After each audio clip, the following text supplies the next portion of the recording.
അസ്സലാമു അലൈക്കും വറഹ്മത്തുള്ളാഹി വബറകാതുഹു.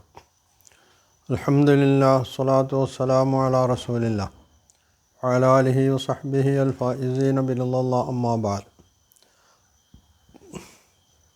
സഹോദരങ്ങളെ, സൂറത്ത് മുഅവ്വിദത്തൈൻ, രണ്ട് സൂറത്തുകൾ മുഅവ്വിദത്തൈൻ, അതായത് സൂറത്ത് ഫലഖ്, സൂറത്ത് നാസ്,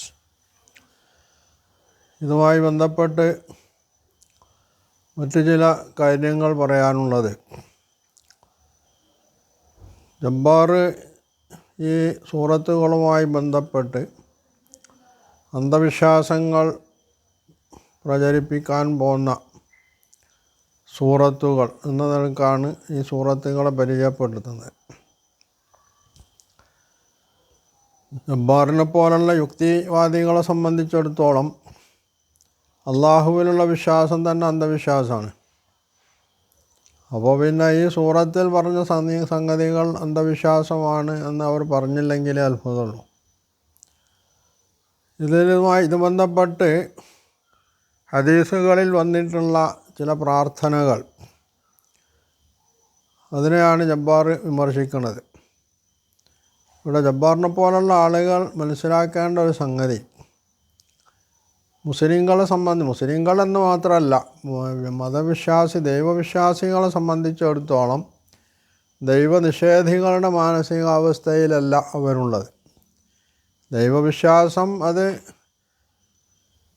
പരദൈവവിശ്വാസികളോ ഏകദൈവവിശ്വാസികളോ ആരുമാവട്ടെ, ദൈവവിശ്വാസികൾക്ക് അവരെ തങ്ങൾ ആശ്രയിക്കുന്ന ദൈവമുണ്ട്, അല്ലെങ്കിൽ ദൈവങ്ങളുണ്ട്. ആ ദൈവങ്ങളോട് പ്രാർത്ഥിച്ചാൽ തങ്ങളുടെ സംഗതികൾ ശരിപ്പെട്ടു കിട്ടും, പ്രയാസങ്ങൾ ദൂരീകരിച്ചു കിട്ടും എന്ന് വിശ്വസിക്കുന്നവരാണ്.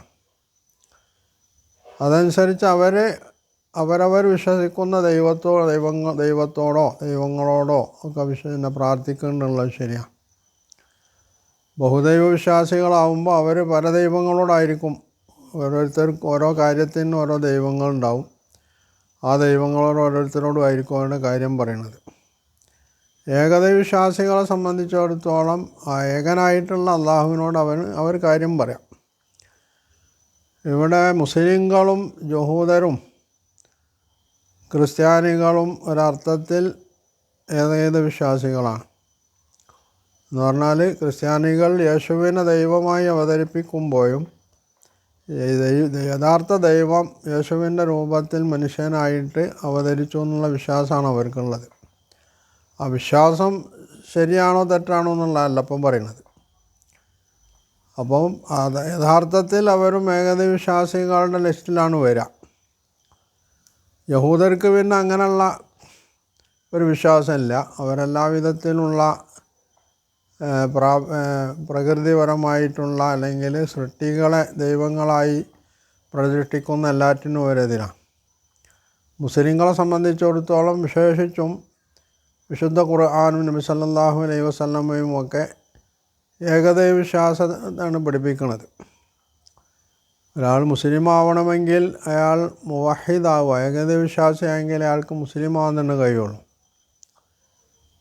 അപ്പോൾ ഈ വിശ്വാസികളെ സംബന്ധിച്ചിടത്തോളം, വിശേഷിച്ചും മുസ്ലിങ്ങളെ സംബന്ധിച്ചിടത്തോളം എന്ത് പ്രാർത്ഥിക്കണം പ്രാർത്ഥിക്കരുത് എന്നുള്ളത് അവരെ ഖുർആനും നബി സല്ലല്ലാഹു അലൈഹി വസല്ലമയും പഠിപ്പിച്ചിട്ടുള്ളതാണ്. അതിൻ്റെ അടിസ്ഥാനത്തിലാണ് അവർ അള്ളാഹുവിനോട് അവരുടെ കാര്യങ്ങളൊക്കെ പറയുകയും അതിന് പരിഹാരം തേടുകയും പ്രാർത്ഥിക്കുകയും ചെയ്യുന്നത്. അത് യുക്തിവാദികളെ സംബന്ധിച്ചിടത്തോളം അവർക്ക് സംഗതമാവുകയില്ല. അവർ യുക്തിവാദികളാണ്, ദൈവനിഷേധികളാണ്. അതുകൊണ്ട് അവർ അതിനെ അന്ധവിശ്വാസത്തിൽ പെടുത്തുന്നുള്ളതും ശരിയാണ്. എന്ന് വച്ച് മുസ്ലിങ്ങൾക്ക് തങ്ങളുടെ വിശ്വാസം ഇവർ പറയുന്നു എന്നതുകൊണ്ട് വലിച്ചെറിയാൻ പറ്റില്ല. മുസ്ലിങ്ങളുടെ കാഴ്ചപ്പാടിൽ ഏറ്റവും വലിയ അന്ധവിശ്വാസം ദൈവമില്ല എന്നുള്ള വിശ്വാസമാണ്. കാരണം ഇത്രയ്ക്ക് ബൃഹത്തായിട്ടുള്ള ഒരു പ്രപഞ്ചത്തെ, അതുപോലെ തന്നെ മനുഷ്യൻ എന്ന് പറയുന്ന ഒരു പ്രത്യേക സൃഷ്ടിയെ ഒക്കെ സൃഷ്ടിച്ച് പരിപാലിച്ചു കൊണ്ട് വരുന്ന ഒരു ശക്തിയില്ല എന്ന് പറയുന്നതാണ്. അങ്ങനെ ഒരു ശക്തി ഉണ്ട് എന്ന് പറയുന്നതിനേക്കാൾ വലിയ അന്ധവിശ്വാസം. അപ്പം അങ്ങനെയുള്ളൊരു അന്ധവിശ്വാസത്തിൽപ്പെട്ട ജബ്ബാറിനെ പോലുള്ള ആളുകൾ മറ്റുള്ളവർ അന്ധവിശ്വാസികളായി ചിത്രീകരിക്കുന്നു എന്നുള്ളതാണ് ഇതിലുള്ള വസ്തുത. പിന്നീട് ഹദീസിലെ പ്രാർത്ഥനകളിൽ ചില സാധനങ്ങളെ ശൈത്താൻ എന്ന് എണ്ണിയിട്ടുണ്ട് എന്നുള്ളത് ശരിയാണ്. അതിൽ മനസ്സിലാക്കേണ്ട ഒരു കാര്യം, മനുഷ്യന് ദ്രോഹകരമായിട്ടുള്ള എന്തിനെപ്പറ്റിയും ശൈത്താൻ എന്ന് പറയാമെന്നുള്ളതാണ്. അതിൽ ഏറ്റവും വലിയ ശൈത്താൻ മനുഷ്യനെ സന്മാർഗത്തിൽ നിന്ന് വഴിതെറ്റിച്ച് ദുർമാർഗത്തിലേക്ക് ശിർക്കിലേക്കും കുഫറിനും ഒക്കെ കൊണ്ടെത്തിക്കുന്ന ആ ശൈത്താനാണ്. അങ്ങനെയുള്ള ശൈത്താന്മാർ ജിന്നുവർഗത്തിൽ മാത്രമല്ല ജബ്ബാറിനെ പോലെ മനുഷ്യവർഗത്തിലും ഉണ്ട് എന്നുള്ളതാണ് ഖുർആൻ പറയുന്നത്. ഷയാത്തീനൽ ജിന്നി വൽ ഇൻസ് എന്ന് ഖുർആൻ പറഞ്ഞതാണ്.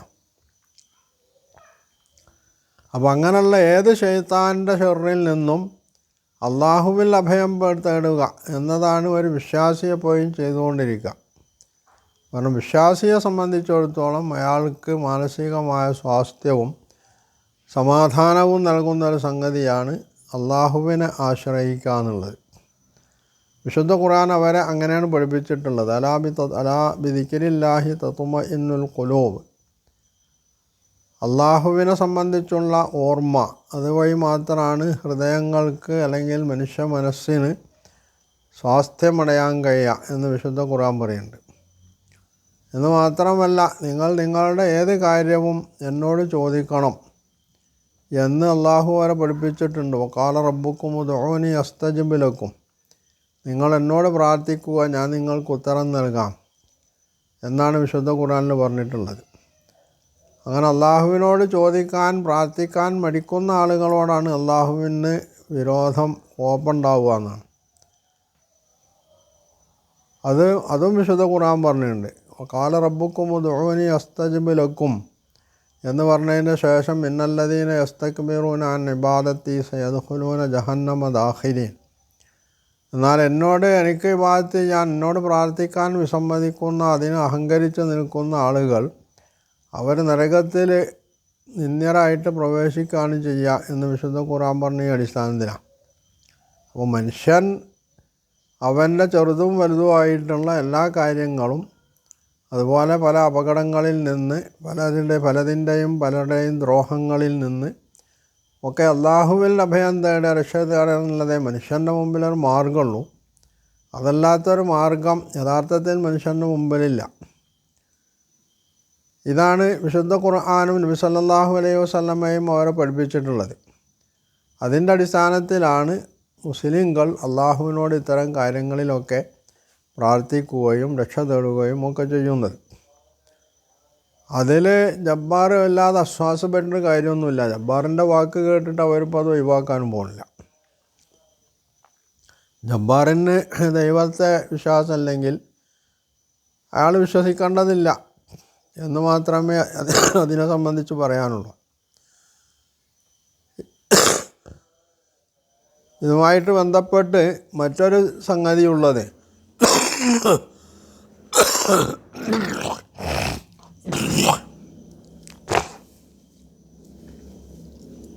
മനുഷ്യനെ സംബന്ധിച്ചിടത്തോളം അവന് രോഗം ബാധിക്കും. അത് സർവ്വരാലും അംഗീകരിക്കപ്പെട്ടിട്ടുള്ളൊരു സംഗതി. അതിൽ യുക്തിവാദിയെന്നോ ദൈവനിഷേധി ദൈവവിശ്വാസി എന്നുള്ള വ്യത്യാസമൊന്നുമില്ല. എല്ലാവരും അംഗീകരിക്കുന്ന ഒരു സംഗതിയാണ്. ഈ രോഗം ബാധിച്ചു കഴിഞ്ഞാൽ അവിടെയും ഭൗതികമായിട്ടുള്ള എല്ലാ ചികിത്സകളും യഥാർത്ഥത്തിൽ എല്ലാ രോഗത്തിനും ഫലിച്ചോണമെന്നില്ല. നമ്മളുടെ ഏറ്റവും വലിയ പ്രശസ്തങ്ങളായിട്ടുള്ള എല്ലാവിധ സംവിധാനങ്ങളുമുള്ള ഹോസ്പിറ്റലുകളിൽ നിന്നൊക്കെ പല രോഗികളെയും തിരിച്ചയച്ചതിന് ശേഷം പോലും അവരുടെ പ്രാർത്ഥനയുടെ ഫലമായിട്ട് അവർക്ക് രോഗം ഭേദപ്പെട്ടതിൻ്റെ എത്രയോ ഉദാഹരണങ്ങൾ നമ്മൾക്ക് എടുത്ത് കാണിക്കാൻ കഴിയും.